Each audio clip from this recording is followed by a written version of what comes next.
दोस्तों अस्सलाम वालेकुम वरहमतुल्लाहि वबरकातुहू।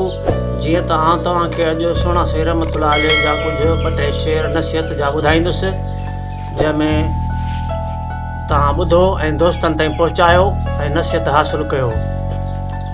ऐं असुलु ॻाल्हि जी जो मक़सदु इहो आहे त गुनाह जेके हिन टिनि ॻाल्हियुनि जे करे थींदा आहिनि। हिकु त या त उन जा वालिदैन सही न आहिनि, उनजी तरबियत सही न आहे। जे उहे सही आहिनि त उनजी संगत सही न आहे।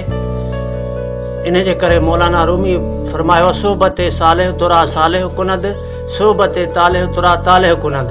त इन जे करे अलाह वारनि जी सोबत करणु लाज़मी आहे, जेका असांखे मंज़िल मक़सूद ताईं पहुचाईंदी। त तव्हां इहे शेर ॿुधो ऐं दोस्तनि ताईं पहुचायो।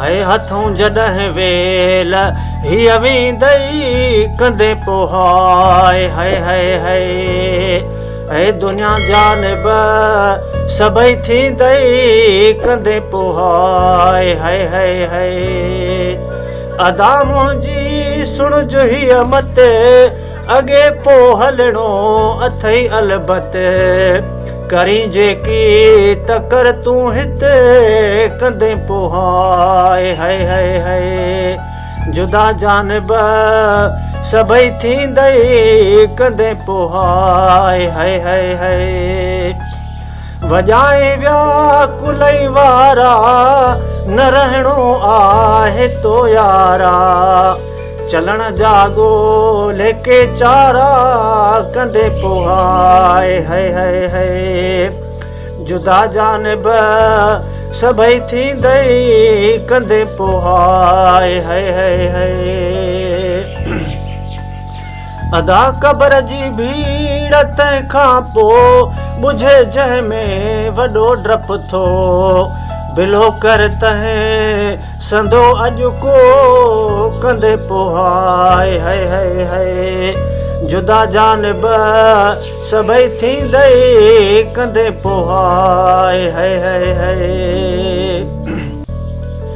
वॼाए विया कुलई वारा न रहणो आहे तो यारा, चलण जागो लेके चारा कंदे पोहाए, हाय हाय हाय अदायो औलाद ऐं मिल्कियत जंहिं सां तो रखी मोहबत, फिरी तो लाइ थियनि फितनत कंदे पोहाए, हाय हाय हाय जुदा जानिब सभई थींदई कंदे पोहाए, हाय हाय हाय इलाही बख्श आज़ी कर, रोअण सां रब तूं राज़ी कर, फिटी सभु कूड़ बाज़ी कर कंदे पोहाए, हाय हाय हाय जुदा जानिब सभई थींदई कंदे पोहाए, हाय हाय हाय अस्सलाम वालेकुम वरहमतुल्लाहि वबरकातुहू।